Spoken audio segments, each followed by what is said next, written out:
In this video, I'm going to show you a small change I did to an email that made a big impact on the open rate and click-through rate. Let's get started.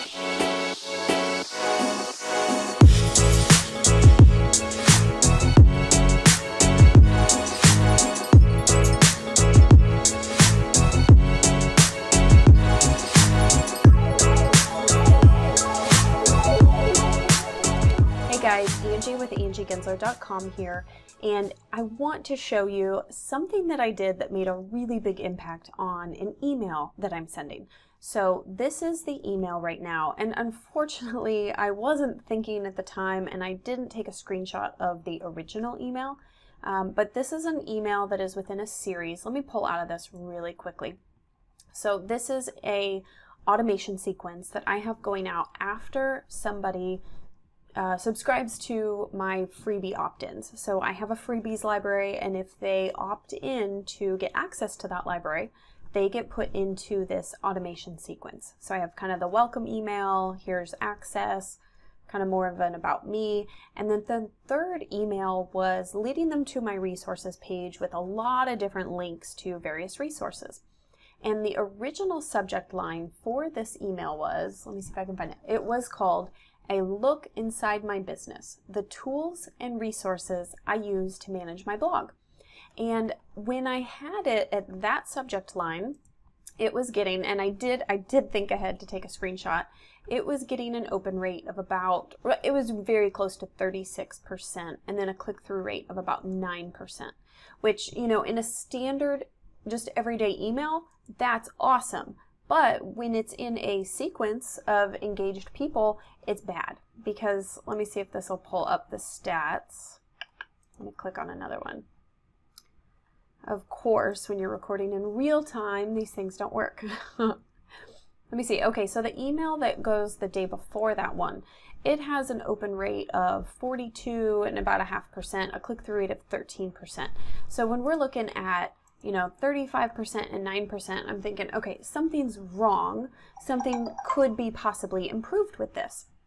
So I went in and I tweaked the subject line, and I changed it from that really long subject of an inside look in my business, the tools and resources I use to manage my blog. I simplified it and just said my favorite blogging tools and resources. So I changed that subject line in hopes of raising the open rate, increasing that open rate from that 36%.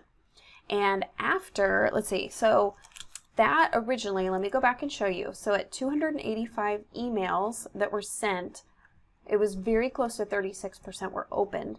So another 162 emails have been sent since, and the open rate is now at 39%. So that open rate has increased over 3%, fairly close to 4%. And if you think about it, it's I haven't even sent that many more emails, and the open rate has gone up a lot. So I am not a mathematician. If you are, please let me know the numbers on what that increase is and how that all works out. But to me, when I see a 3% a 3% increase in the open rate with just, another 160 emails sent, that's a big jump for me, and that is well worth that change. So just a tiny tweak, simplifying that subject line made all the difference. Now, I went further. I wanted to increase my click-through rate as well. So I was not a fan of that 9% click-through rate, particularly because my whole goal with this email was to get them to click through to the links to go to my resources page. Now, the original email that I had was filled with bullets. So in here I say, I created a page full of resources I personally use and recommend. And then I had all these bullet points, like I have resources on how to start your blog, how to grow your blog, how to monetize your blog. And then I had like different links under each of those. And I thought, I'm going to test and I'm going to see if I just get rid of all of those. I'm going to get rid of all of those links, all of that detail, simplify this email, make it short and sweet. Here's the link to the resources again, here's the link again. So if you can see, it's a short email. I have 2 links in there. There's one sole purpose, getting them to go to that resources page. And I have been able to increase that click-through rate up to 10.5%. Let's go back in, a little over, almost 10.6% click-through rate versus a 9% click-through rate. Okay, so at this time, with 285 emails sent, I had 26 people who'd clicked, and with this one, 47 people. So again, not a mass. Okay, so 21 more people, and again, that's only 162 more emails that were being sent. So my mathematicians watching this video, please run the numbers for me and comment below. But that's a really big jump. And so something so simple as shortening your email, cutting down the number of links, having one sole purpose really brought that click-through rate way up. And I was thrilled with the results of this test, which is why I wanted to share it with you guys and remind you that oftentimes with your email marketing, simple is better. So as marketers, as business owners, we have this tendency to want to put it all in, to want to share absolutely everything.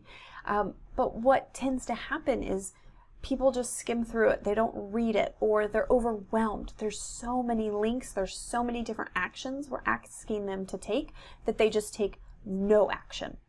So I want you to run your own test this week. I want you to jump into one of your emails that just really isn't getting the clicks or the opens that you were wanting. Or maybe, you know, maybe you're not doing an automation campaign, and that's fine if you're not there yet, but maybe you just send out a weekly newsletter. I want you to try something different with your newsletter this week, and instead of making it this super long email with all the links and all the things, think about, you know, what's one action that you want your email newsletter readers to take.